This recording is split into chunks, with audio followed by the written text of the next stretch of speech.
So, what's up mga choy? Nasa biyahe na naman tayo ngayon. Bali, si Adventure 1250cc yung dala natin. Nandinagyan natin ng sidecar.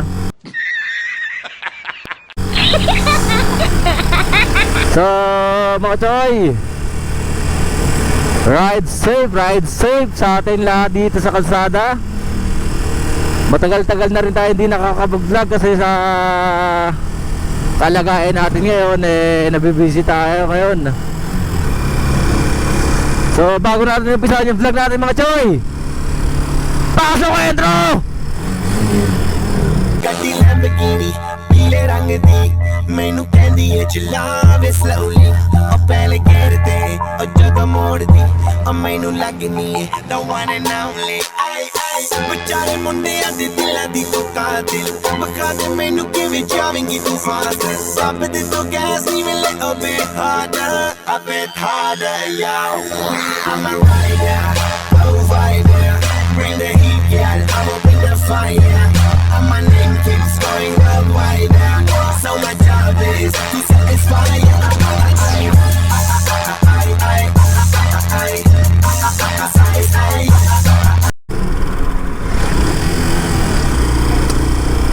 At still nasa Sabang Dos ng Allen tayo mga choy.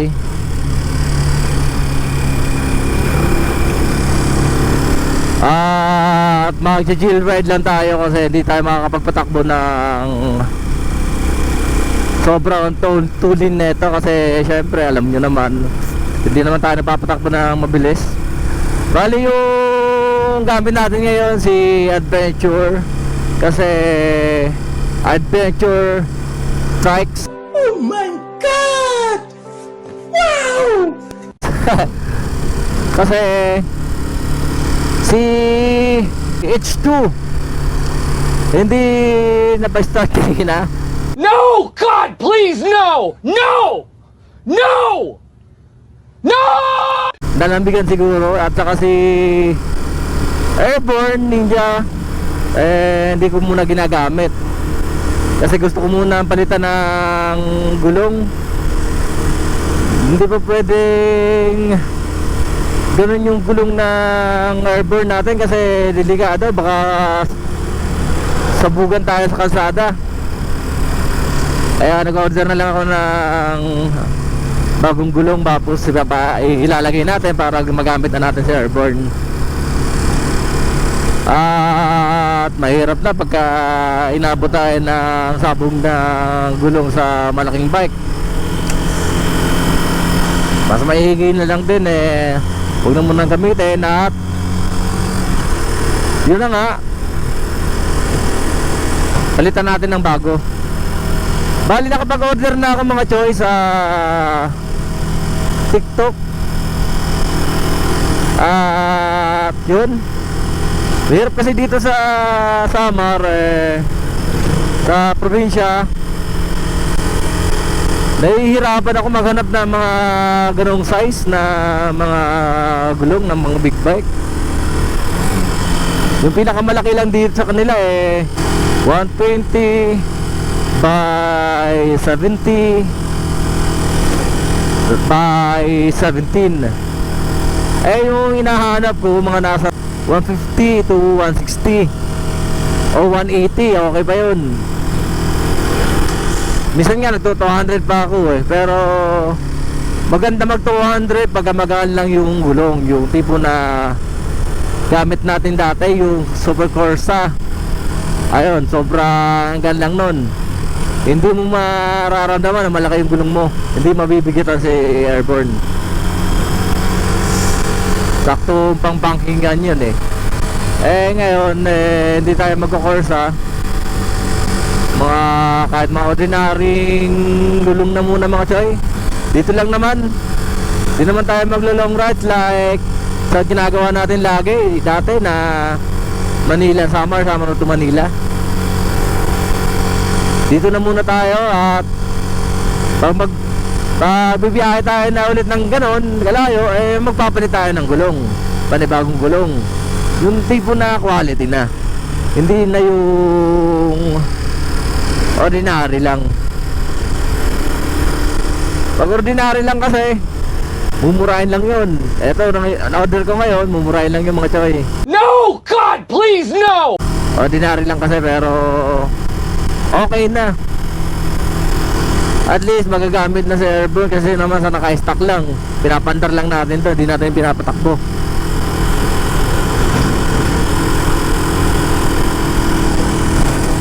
Nasasako pa tayo ng Allen mga choy sa Barangay Lundres. Ito yung boundary ng Labisare sa Allen.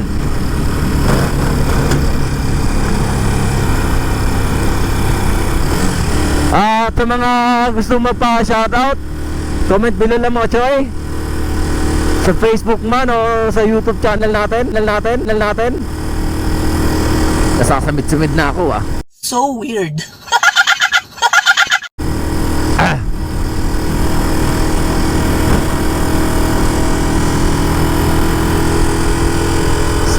Saludo ako dun sa mga riders ngayon na nakikita naka-helmet. Ayun yung maganda. Magandang tignan. Hindi porke wala nang uhuli hindi tayo mag-helmet, hindi tayo magpapabaya tayo sa sarili natin. Huwag ganun. Dapat kayahin natin sila kuya. Tingnan yung mga choy. Ayan o. Tsaka ito pa o. Yung isang ala, yung kasalubong natin sa share kuya. Nice na naka-helmet pero sana naman po pati yung angkas natin pinapasuot mo para safe kayong parehas. At ito na nga mga choy. At least motovlogging pa rin naman ginawa natin kaya naka sidecar tayo mga choy, di ba?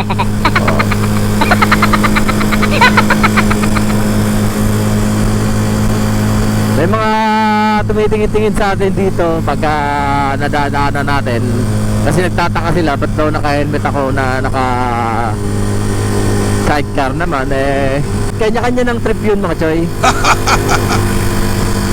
Gusto ko mag-vlog saka ilalagay yung camera ko. Pwede naman sa likod pero mas maigi na sila naka-helmet para bali yung bawat galaw natin nakikita. Kung saan tayo lilingon, daanin muna natin ito mga choy. Pabertikin natin. Charot. So, bababa na tayo ng Sitio 3. Bababa tayo ng Barangay Libas. Ito na yung lagi kong sinasabi na Marilaki ng Samar.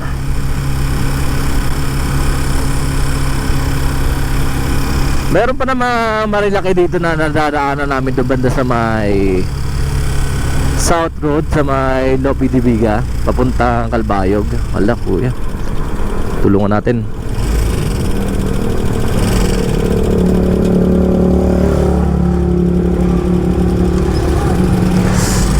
Ano? Muna i-load. Kaya naman, may tumulong naman na.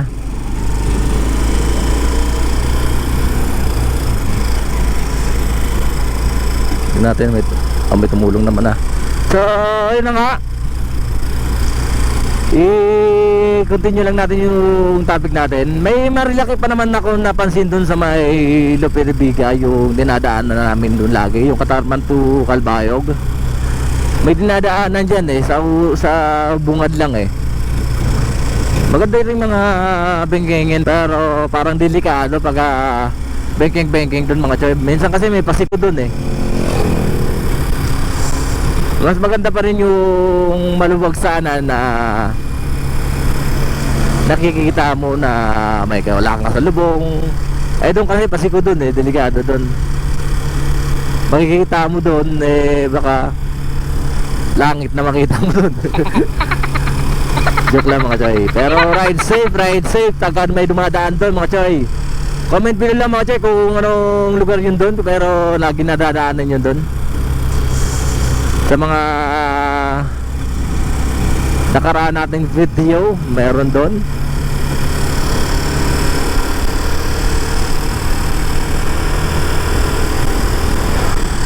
At ito na nga, pababa na tayo.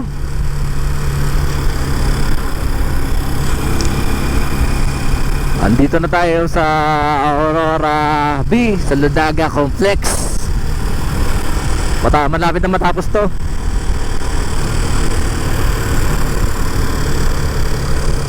Hindi ako sigurado kung ito yun, pero Nice. malaki yung kutob ko, ito yun eh. So shoutout sa mga nagtatrabaho dyan. Until now under construction pa rin yung diversion natin mga choy, ang Labisares. Grabe, lakas nun wala pang mga helmet, tapos may mga dadala pang manok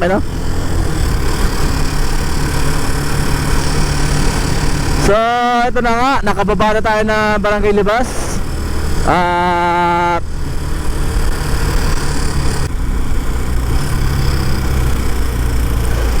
dahan-dahan na tayo dito mga che, kasi kahit naman dun pa lang sa Allen dahan-dahan naman tayo pero doubly dahan-dahan tayo dito kasi marami nang sasakyan dito, may mga tao na din.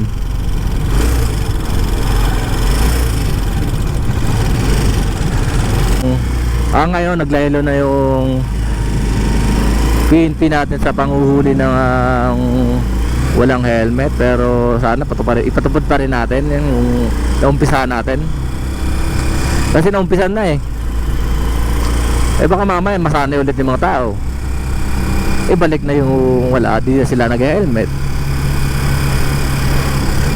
Yung mga helmet nga tulad na natin, hindi naman nakalak yung belt nila, delikado pa rin. So ang akin lang naman ako hindi ko naman sinasabi na purki sanay ako sa pag-helmet, sanayin din natin sarili natin. Ako kasi sa Maynila talaga nag-helmet ako lagi, bawal talaga mag-drive na hindi naka-helmet doon, kaya hanggang dito dinala ko yung pag-helmet ko lagi. Nagkataon na kailangan mag-helmet dito, walang problema sa akin yun, kasi sanay naman na tayo doon.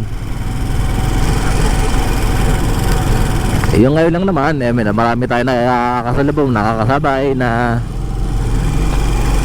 di nag-helmet, kasi maluwag na ngayon mga choy. So mga choy,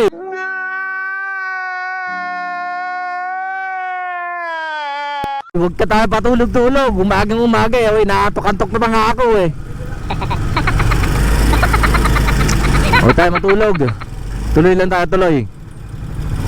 Yun lang, traffic tayo, traffic.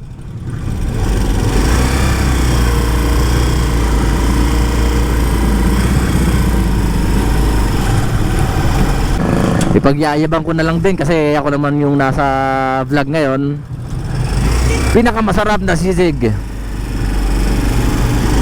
Siyempre, gumawa din kayo ng video para may promote nyo din yung product nyo. Ako, talagang masarap yung sisig ko pagmamalaki ko yan, kasi siyempre ako yung nandito.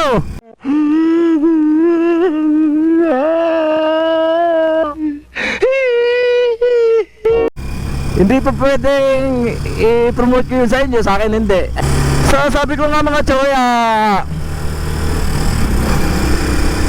kung gusto nyo na magpo-promote lang ako Barinig kita sa mukha Kung gusto niyo na pampulutan, pang-ulam, pwedeng pangpulutan, pwede pang-ulam, Love Sisig, hanapin nyo lang.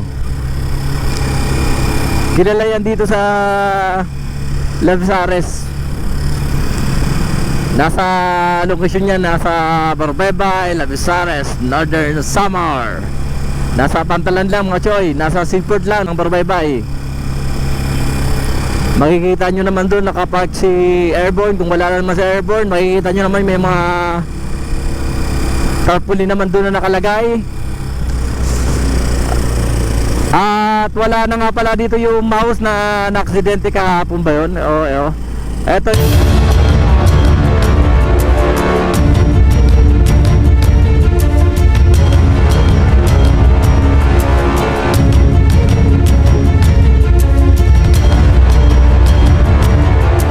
nakarang araw, ayun o, may kotse dito na nakabangga dun sa may mouse sa bus na minibus. Di lang natin na i-vlog kasi syempre napadaan lang tayo, nagka-traffic lang dyan. Approaching tayo na BBC Mais. At shoutout sa mga teacher natin dito at subscriber natin.